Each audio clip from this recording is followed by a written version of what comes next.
What's up, all you good fellow fly guys? You know who it is, the cat in the hat, your resident fly guy, your chief architect, Michelangelo of StyleArchitects.com, here to help you redesign your frame of mind when it comes to the styling thing.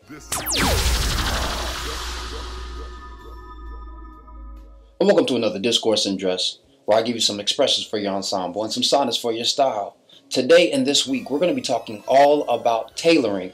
But before we get started, if this is your first time here, welcome. Thank you so much for taking the time to redesign your frame of mind when it comes to the styling thing. If you find the information beneficial, please consider subscribing. I would love to be a character in your stylistic story. If you have already subscribed, you know I appreciate you. Now there's only one other thing left to do, and that is hit that notification bell, and that way you will be notified anytime new content comes out. Now this week we're going to be talking all about tailoring.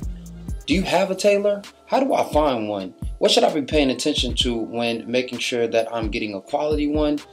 What should I expect to pay when I'm purchasing it? How is that going to then affect how I tailor my thoughts in social situations? And should I be a little bit more discerning and tailored when it comes to the type of interactions that I make in intimate spaces? Well, we're going to answer all those questions, but we're going to start out with how to even find a qualitative tailor, where to look. Now, what happens for a lot of guys is, much like if you're moving or relocating to a city, whether you graduated, you found a promotion, or you just needed a change of pace, you find yourself in this new city, and now you have to re-up on all of the people that you want to deal with. And it takes a little bit of time, it takes a little bit of work, but if you know what to look for, you can save yourself some time, some money, and definitely some headaches when you are searching for a tailor. So I'm going to provide you with 5 different things that you should be paying attention to when you're looking for a new tailor. Well, the first thing that you want to do is find them.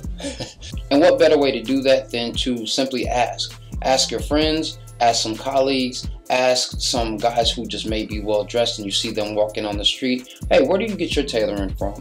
No different than if you see a dude with a fresh cut and you're looking for a barber, you simply ask him, yo, who's your barber?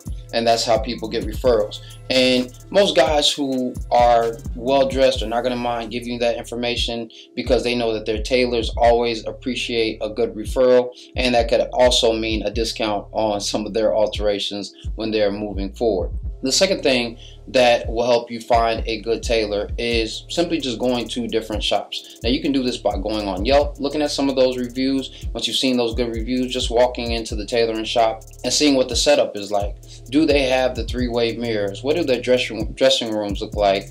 Are they keeping the space tidy? Does it look elegant or just look like, you know, some run-of-the-mill spaces? And just a quick tidbit, fellas, if you're going to your dry cleaners and they're doing alterations for you, unless they are superior tailors, which are usually not going to be found in a dry cleaning spot, I would tell you to still have somebody who is upgraded. You can keep those guys for when you need to slim down your jeans, but when you need to have a suit altered, make sure that you have a quality tailor. The third thing in helping you find a good and quality tailor is watching their interactions with their clients. Now, this is something that a lot of people don't do in any case, but I try to observe who I'm going to potentially be working with before I start dealing with them. So if I've gotten that referral to go to a tailor, then I'm going to sit in there and I'm just going to kind of observe for a few seconds to see how they're interacting with the customer, and also to see how they're interacting with me.